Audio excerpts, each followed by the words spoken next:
nuestro estudio sobre la serie sobre el Evangelio, sobre testificar el Evangelio.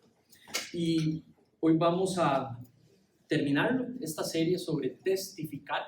Hemos estudiado una iglesia en misión, testificando durante un mes. Hemos estudiado en el libro de los Hechos en octubre. Y bueno, en noviembre empezamos la labor de poder recordarnos, enseñarnos sobre cómo testificar. El Evangelio tiene un mensaje, y ese mensaje normalmente lo relacionamos con algunos temas. Pero es bueno que hayamos podido empezar desde el inicio, sabiendo que el Evangelio no es solo sobre pecado. El mensaje del Evangelio es mucho más que eso. El mensaje del Evangelio tiene que ver con Dios y el mensaje que Dios ha revelado y ha dado a conocer a la humanidad. Ese mensaje lo hemos entendido desde la revelación perfecta de las Escrituras, de la Biblia. Allí Dios se ha presentado como el creador, gobernador, como el sustentador de toda la humanidad, lo reconozcan o no. Y Él se ha revelado como aquel que sostiene y da el aliento y la capacidad de respirar o producir de cada ser viviente en esta tierra, le dé crédito o no. Esa es una verdad que ha dado a entender. Entonces, el mensaje del Evangelio es un mensaje sobre Dios. Él nos creó la humanidad, le ha dado seguimiento, ha estado involucrado en la vida de cada uno de los seres humanos, sin importar su actual, y ha estado ahí proveyendo, sustentando. Y nos creó conforme a su imagen, para reflejar su carácter santo, para vivir para sus propósitos, para darle a conocer. Y Dios también ha revelado que no le hemos reflejado, que en nuestra naturaleza y en nuestras acciones no le hemos reflejado y no hemos vivido para su gloria y no le hemos respetado como gobernador, no le hemos respetado como nuestro creador, como nuestro sustentador. No siempre hemos y no siempre lo hacemos viviendo en esa circunstancia, no como si fuera nuestro dueño, no como si fuéramos suyos. Y Dios ha revelado que eso destruyó la relación. Entonces el Evangelio no es solamente sobre lo que Dios ha decretado, pero el Evangelio también tiene un mensaje sobre el pecado. Dios, juez sobre la tierra, dio su ley a la tierra y la ley no acató su ley. La tierra no acató su ley, rompió la ley. Tal y como un juzgado, usted y yo, si fuéramos informados de que alguien rompió la ley, diríamos que se haga la justicia sobre él. Hay abogados inclusive que estarán ahí y jueces para asegurarse que esa persona pague la ley que quebró. El ser humano quebró cada uno la ley de Dios. Y si fuéramos íntegros, también estaríamos de acuerdo de que se ejecute entonces la pena sobre nosotros. Muchas gracias. Y Dios es justo. Y Dios ejecutó la pena sobre cada uno de nosotros. Y la pena es muerte. Muerte espiritual, muerte física. Desde el primer hombre, desde la primera mujer, hay muerte espiritual y muerte física. Pablo vimos que dijo que era algo que inclusive no es solamente ellos, nosotros también, como sus descendientes. Criminales, no víctimas, criminales. Quebramos su ley y el juicio de Dios se estableció sobre toda la creación. Condenados sin capacidad nosotros mismos de poder cambiar esa verdad. Hoy vamos a estudiar una tercera parte, y es que el Evangelio también es un mensaje sobre Cristo. Sí, es cierto, Dios se revela en la palabra y nos ve como rebeldes, como aquellos que nos pusimos en contra de Él, no solo por nuestros actos, también por nuestra naturaleza. Hemos quebrado su ley y hemos estado en contra de Él. ¿Saben? Rebeldía. Romanos 3:10 dice que no hay ni uno solo que sea justo. ni uno solo, hablando de toda la humanidad como su naturaleza y su inclinación a no vivir para la gloria de Dios, no vivir para reflejarle, no vivir para conocerle, sino para vivir para nuestros propios propósitos, nuestra propia voluntad. Y esa es la manera en la que Dios describe al ser humano, la manera en la que Él nos ve. El Evangelio no puede ser entendido desde la perspectiva del hombre, porque el hombre, en su propia perspectiva, él es naturalmente bueno. Ve la vida por medio de sus propios lentes, ve la vida por medio de su propia justicia, y él cree y está convencido por naturaleza que él es bueno y que Dios debiera de perdonarlo, porque él es bueno y se lo merece. El Evangelio no puede ser entendido hasta que veamos la realidad desde el lente de Dios. Desde el lente de Dios, que nos vuelve a ver y dice, no sos bueno. En la Biblia el hombre no es bueno. El hombre ha quebrado la ley de Dios y está bajo su juicio, bajo la ira de Dios. Y por eso el Evangelio son buenas nuevas. Por eso son buenas noticias. Porque el Evangelio trae lo que Dios hizo para resolver la condición y la problemática humana desde la perspectiva de Él. No por mérito, no por obra, desde la perspectiva de Él. Y ahí quiero pedirles, mis hermanos, si juntos podemos ver Juan 3:16. Por favor, abran sus Biblias en Juan 3:16. Dios en esta mañana nos está invitando que nos veamos como Él nos ve. No vernos como nosotros queremos vernos a nosotros mismos, pero que nos veamos como Él nos ve. Juan 3:16. Voy a leer desde la nueva versión de las Américas. Juan 3:16. Y quiero por favor pedirte que ponga atención a cada palabra en ese versículo. Ahí hay gramática con propósito.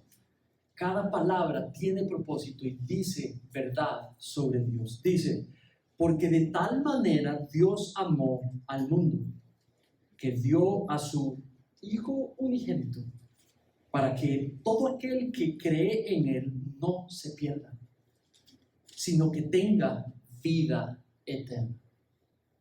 Lo primero que noto allí en el versículo, quédate ahí, pon tus ojos allí. Dice, de tal manera Dios amó al mundo.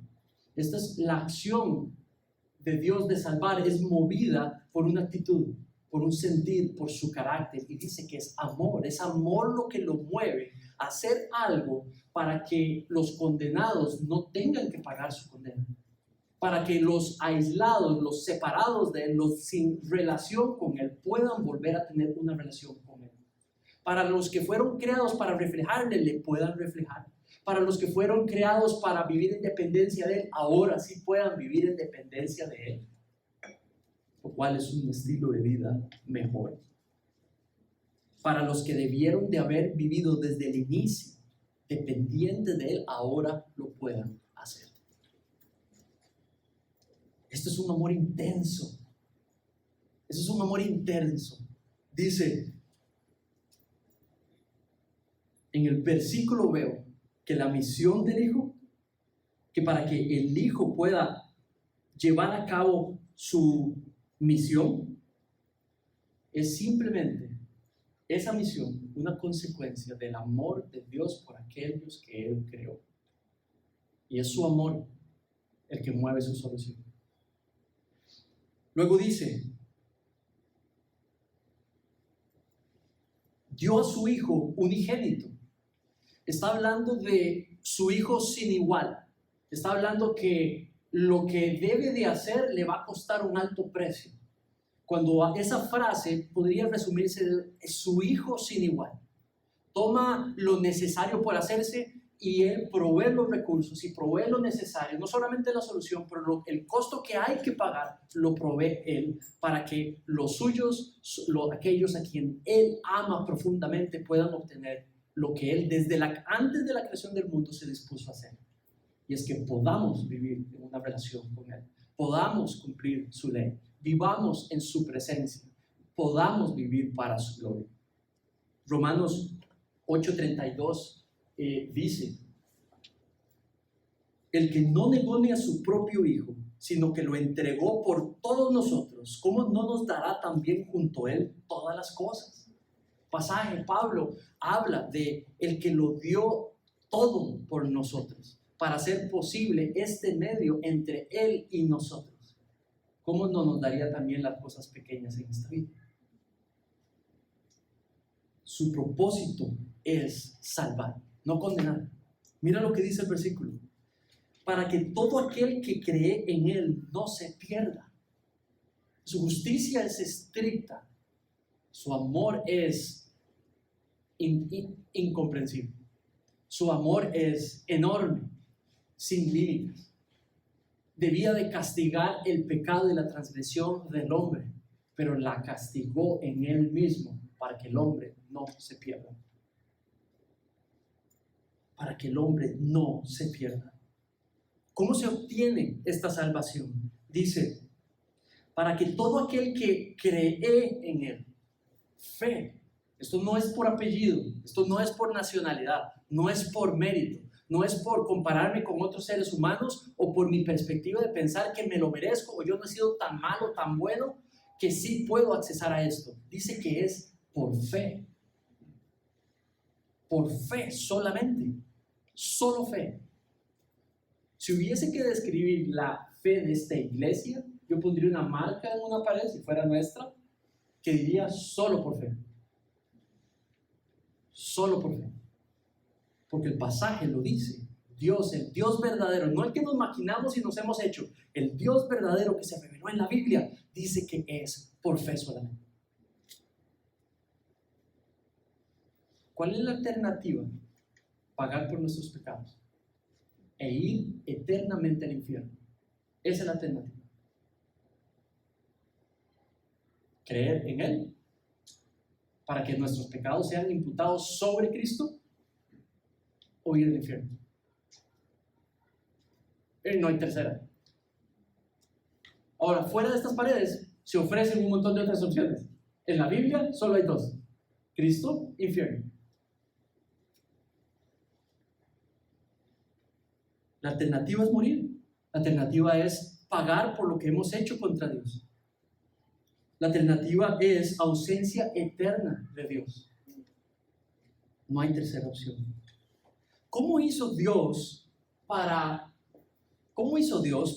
poder hacer posible esta salvación, esta relación, esta comunión, esta vida en una eternidad en su presencia, en el cielo? ¿Cómo hizo posible esto? Bueno, Cristo murió y cargó el pecado del mundo sobre sí mismo. No acostumbro a hacer esto mucho, llevarlos por muchos pasajes, pero hoy sí. Y quiero pedirles si pueden abrir sus Biblias en 2 de Corintios. 2 de Corintios, versículo 5, 21.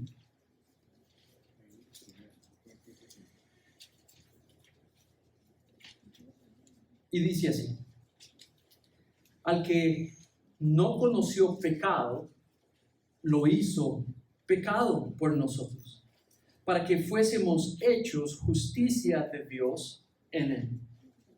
Voy a leerlo de nuevo. Al que no conoció pecado, lo hizo pecado por nosotros, para que fuéramos hechos justicia de Dios en Él. Cuando dice lo hizo, da idea de algo que había preparado, de algo que se había propuesto. Cuando lo hizo, es algo que Dios en su sabiduría decidió, y en su deseo y de su amor, como hemos visto, esta vida eterna, el poder regalarnos vida eterna en su presencia, es algo que vino de Él, su iniciativa. Él lo hizo. Es el ofendido, no el ofensor, el ofendido de su iniciativa, para hacer posible que el ofensor no tenga que pagar su ofensa. No imputada sobre él mismo, pero imputada sobre alguien más, sobre Dios mismo. Su plan era reconciliarnos con Él mismo. Lo que nos separaba, eliminarlo, expiarlo. todo lo que había en el camino de poder ir a Dios, que estorbaba poder ir a Dios y tener acceso a Dios, lo quiso expiar, lo quiso quitar, todo obstáculo. Y lo hizo para que Él nos pudiese reconciliar consigo mismo. No nosotros reconciliarnos con Dios, no Él traernos y reconciliarnos con Él. Es pasivo, completamente cero nuestro rol. Esa acción es solamente de Él. Reconciliarnos era su plan. Dice, lo hizo pecado por nosotros. ¿Lo ven allí? Lo hizo pecado por nosotros. Eso no quiere decir de que Cristo se volvió un pecador o cometió pecado. No, eso quiere decir que lo trató como se merece un pecador, siendo alguien que nunca pecó.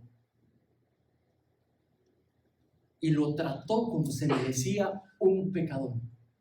Y castigó sobre ese inocente el pecado de todos los pecadores. El pecado de antes de nacer, la naturaleza, el pecado presente y el pecado futuro, de todo pecador.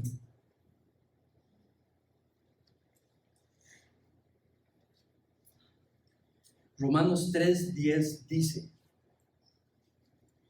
ese no es Romanos 3:10, te voy a decir qué dice. Dice, como está escrito, no hay justo, no hay ni uno solo justo. ¿Saben? Esto es lo natural. Lo natural es que usted y yo, para juzgar cómo salvarse, lo veamos sobre el lente de nuestra propia rectitud, de nuestra propia justicia, tal y como nosotros evaluamos la justicia, y digamos, yo no soy tan malo, no merezco tanto malo, por ende, yo sí merezco algo, y es cuestión nada más que me perdone, y yo voy a tratar de hacer obras para que, ¿verdad?, justifique que me perdone. Esa es la perspectiva del ser humano y esa es su naturaleza. Pero eso es justamente no como funcionan las cosas para Dios. No es como Dios ve las cosas. Él dice allí, para que fuéramos hecho justicia de Dios en Él, lo que era justo que se hiciese, sí se hizo a los ojos de Dios y se imputó sobre Cristo. Sobre Él, dice el versículo, para reconciliarnos con Él.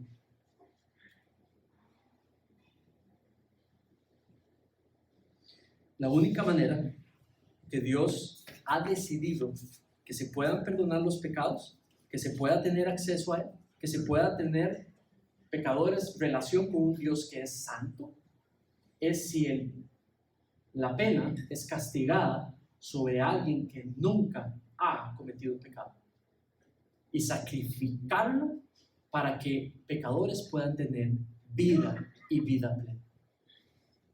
Ahora, el ser humano tiene dos opciones: le cree a Dios o no le cree a Dios. Ve las cosas como Él las ve o las sigue viendo conforme a su propia sabiduría. No hay más. O es como Dios dice que son las cosas, o es como nosotros o las distintas culturas hemos decidido de cómo funcionan las cosas. No hay más.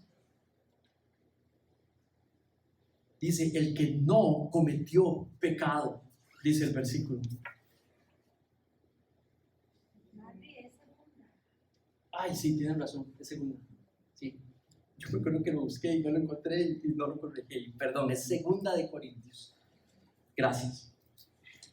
Al que no conoció pecado, Cristo murió en tu lugar y en mi lugar para que no tuviésemos que pagar el pecado. No lo hizo como un pecador, pero lo trató como se merece un pecador por todo el pecado cometido. Dice, por nosotros, el versículo, por nosotros. Eso quiere decir que tú y yo somos los beneficiarios de lo que Dios hizo y castigó sobre sí mismo. El beneficio, la bendición, el resultado, lo obtenemos tú y yo. Ese fue el plan de Dios. Esa fue la voluntad de Dios. Dice Juan 10, 15 al 18. Y dice así. Puedes leerlo allí en la pantalla. Al igual que el Padre me conoce y yo conozco al Padre y doy mi vida por las ovejas. Tengo otras ovejas que no son de este redil. A esas también yo debo traerlas y oirán mi voz y serán un rebaño como un solo pastor. Por eso el Padre me ama, porque yo doy mi vida para tomarla de nuevo, hablando de su resurrección. Nadie me la quita, sino que yo la doy de mi propia voluntad. Tengo autoridad para darla y tengo autoridad para tomarla de nuevo. Este mandamiento recibí de mi Padre. Ese pasaje es como, este es el deseo de Dios. Este no es un padre tirano que toma al hijo y lo exige hacer algo que él no quiere hacer. Este es un hijo que ama al Padre y ama la voluntad del Padre. Y en esa perfección él dice, de mi voluntad, nadie me quita la vida. Yo la doy por aquellos que yo amo. Y ese es el plan de Dios. Y eso es lo que celebramos en Navidad. Y eso es lo que tenemos que testificar a otros hablando. Ahora, ¿cómo se extiende esta salvación hoy? Bueno, leemos y aprendemos que el Dios verdadero reveló que Cristo resucitó y ascendió y fue entronizado sobre todo, y hoy es un Salvador vivo, que está vivo en autoridad sobre todo y da salvación a todo aquel que lo cree su Señor y Salvador. Este no es un Dios que está pegado en la pared, atado a una cruz. Este es un Salvador vivo, derrotó la muerte. Mira lo que dice Marcos 1:15, también lo tengo aquí. Estos son Jesús en sus propias palabras cuando estuvo aquí en la tierra con las personas con las que anduvo, y Marcos registra lo que le decía a la gente y le decía, el tiempo se ha cumplido. O sea, la voluntad de Dios es ya, hoy. El reino se ha acercado, ha abierto sus puertas. El reino de Dios ha abierto sus puertas para que el ser humano tenga acceso al reino de Dios. Y dice, el reino de Dios se ha acercado, arrepiéntanse y crean en el Evangelio. Esas son las palabras de nuestro Señor Jesucristo. Todo aquel que escuche el Evangelio, todo aquel que se preste para entender lo que está escrito sobre el Evangelio, sobre Dios, sobre el pecado, sobre lo que Cristo hizo, todo aquel que crea en Él y se arrepienta de su pecado, Dios le dará salvación. Dios le dará salvación. Mira lo que vemos en Isaías.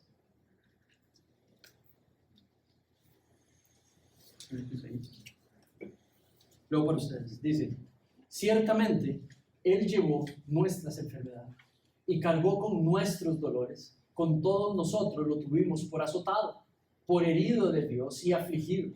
Pero Él fue herido por nuestras transgresiones, molido por nuestras iniquidades. El castigo por nuestra paz cayó sobre Él, y por sus heridas hemos sido sanados. Cientos de años antes de que Cristo viniese, Isaías profetizó lo que vendría en su primera venida a ser el Hijo de Dios. Pero quiero que pongas atención a lo que dice aquí. Y por sus heridas seremos sanados. Lo que está en el corazón del ser humano, lo que está en el corazón del hombre y la mujer natural, una obra Dios podría hacer en el corazón de ellos y de ellas. Una obra que les permitiría vivir para lo que fueron creados. Y es justamente con la resurrección, con la ascensión y el hecho que está puesto como rey en control y gobierno y autoridad de todo en el cielo, que puede proveer una presencia, una relación, una comunión con el ser humano, venir a ser el corazón del ser humano por medio de su espíritu, su casa, y sanar el corazón del ser humano, de su dependencia de su propio ego, de su dependencia del pecado, de su inclinación a no reflejar el carácter de Dios. Romanos 8, este es el resultado, esta es la consecuencia de la crucifixión, pero especialmente la resurrección. Y cuando Cristo es Señor sobre la vida de un ser humano. Y dice Romanos, ¿quién acusará a los escogidos de Dios? Dios es el que justifica. Nuestros pecados hoy no tenemos que pagarlos. No es que salimos a vivir pecando como si no importase. No, porque vivimos ahora, podemos, por medio de la fe, por su presencia en nosotros, vivir para su gloria, para emularlo. Si Él es santo, tratamos de ser santos. Pero si pecamos, ¿quién nos puede acusar? Si Cristo, el creador de todo, murió por nosotros, por ese pecado. ¿Quién nos puede acusar? Dice el versículo, Cristo Jesús es el que murió, si más aún el que resucitó, el que además está a la diestra de Dios, Él también intercede hoy por nosotros. ¿Saben? Por medio de la fe, el que está en autoridad vive intercediendo por nosotros. Si te arrepientes de todo corazón y si crees en Él como Cristo, como tu Señor y Salvador, Cristo intercede inmediatamente por ti. Y Él le dice al Padre, Padre, yo morí por Él. Sus pecados han sido justificados con mi sangre, con mi cuerpo. Y el Padre ve el testimonio del Hijo y dice, entonces ven aquí, hijo e hija amada. Ven a una relación conmigo y los dos, el Hijo y el Padre, vendremos a morar en tu corazón. Y esas son las buenas noticias del Evangelio sobre Cristo. Pablo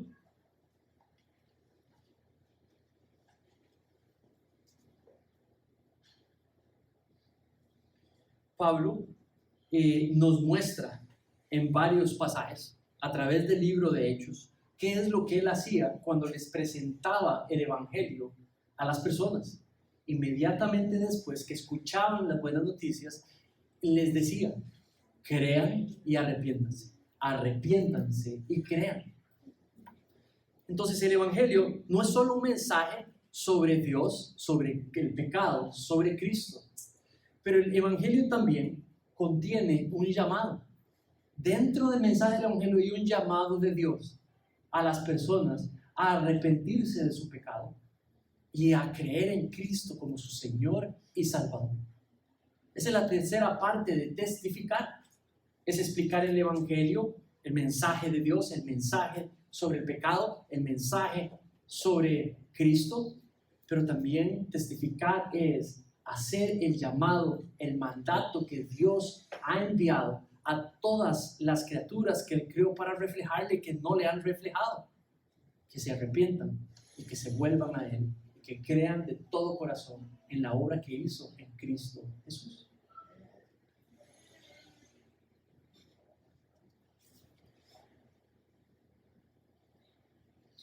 El Evangelio contiene un llamado a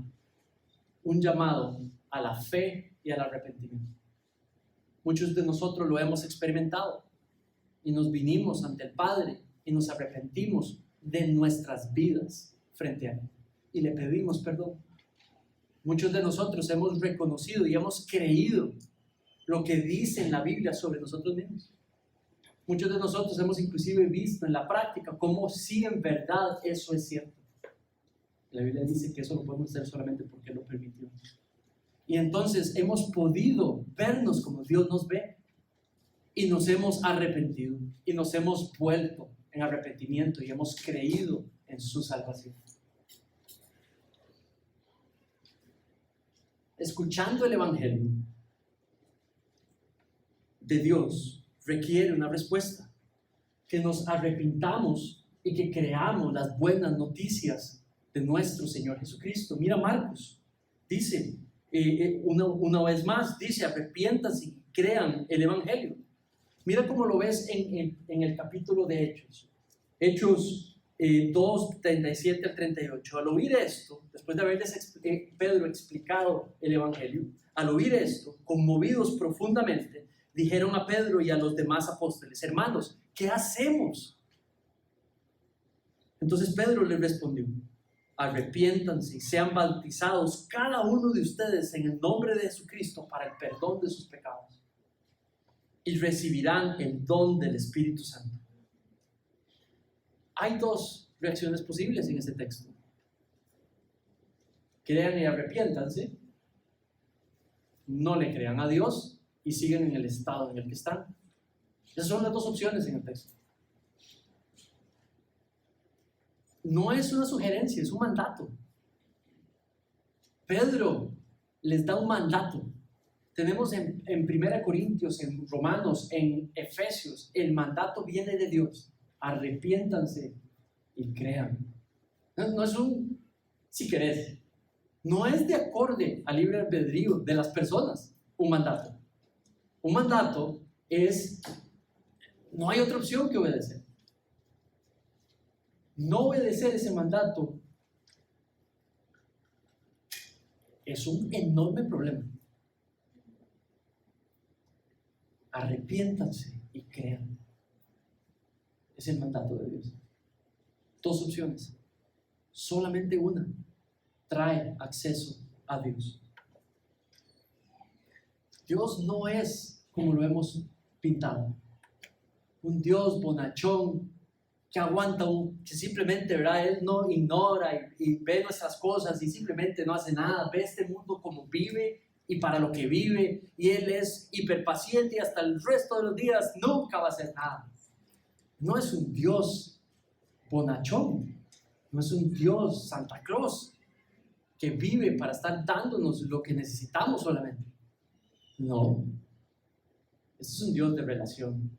Es un Dios que quiere que los que Él creó, aquellos que le pertenecen, vivan en esa relación.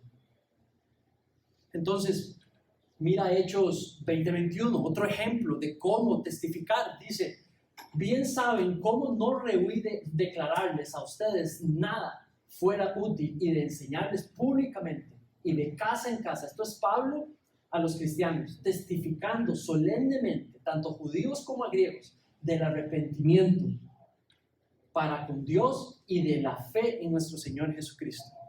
Pablo testificando, arrepiéntanse, crean.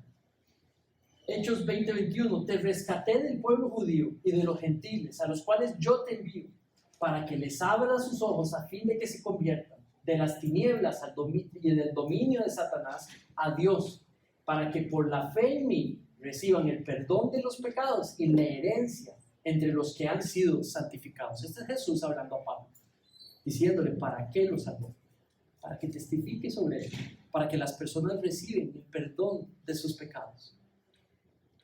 Testificar tiene que ver con hacerle un llamado, después de explicarles el evangelio a las personas, hacerles un llamado a que se arrepientan y a que crean en las buenas nuevas del evangelio. Si son buenas nuevas, son preciosas buenas nuevas. Entonces, tres actos que conlleva el testificar. Creer y arrepentirse. Fe primero tiene que ver con fe. ¿Qué es creer? ¿Qué es poner fe en el evangelio? Bueno, yo diría que es un acto del ser completo a hacerse uno con las verdades que dice el evangelio. ¿Cómo somos? ¿Qué hemos hecho? ¿Cómo nos ve Dios? ¿Qué hizo Dios? ¿Y qué hay que hacer para poder tener acceso a los beneficios de esa salvación? Fundirse. Fe no es decir, sí, el evangelio, no, sí, está bien. Eso no es fe. O fe no es ver lo que dice el evangelio y decir, sí, no me suena tan mal. Darle crédito al evangelio no es tener fe. Tener fe es agarrar todo lo que dice sobre nosotros y sobre Él y hacernos guardarlo en el corazón y volver una convicción del ser. Eso es fe. Y vivir para esa verdad. Fe también es un acto del ser completo. No es el dedo izquierdo del pie izquierdo. Es el ser completo, conciencia, corazón, espíritu, alma completa, que pone su confianza en cuanto a su salvación en la misericordia que Cristo ha tenido por él. ¿Tiene sentido? O sea que si a alguien le pregunta, si usted muere hoy, ¿para dónde va? La respuesta es, yo creo, no, nada de duda. Fe es tener certeza de algo. Es algo que se ha convencido. ¿Qué pasa si usted muere hoy? ¿Para dónde va? ¿Usted tiene certeza? ¿Y cuál es ese lugar? ¿Es el infierno? ¿Eterna ausencia de Dios y tormento, como lo describe la Biblia? ¿O es el cielo, la presencia de la majestuosidad de Dios en nuestras vidas para siempre? ¿Tiene certeza? Porque si hemos tenido fe, tenemos certeza de que nuestra salvación solo depende de la misericordia de Cristo sobre nuestros pecados. Y en eso descansa nuestra certeza.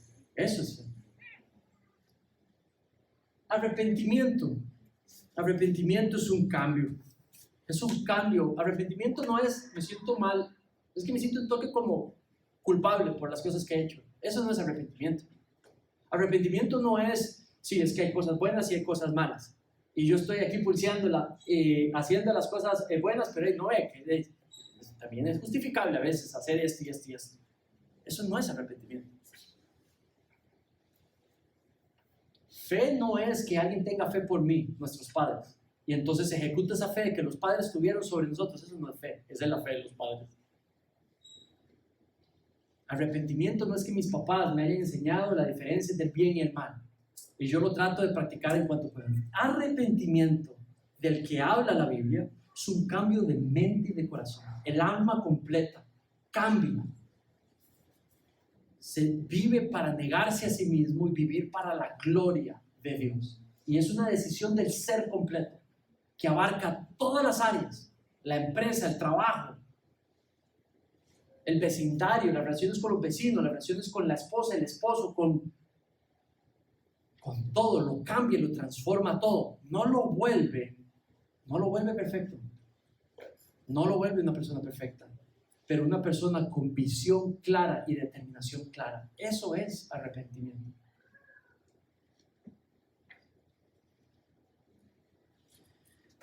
Concluyo con lo siguiente. El Señor nos ha llamado no solamente a modelar a Cristo en nuestro carácter, en nuestra sabiduría, en nuestras decisiones, en nuestra manera de manejar nuestros roles.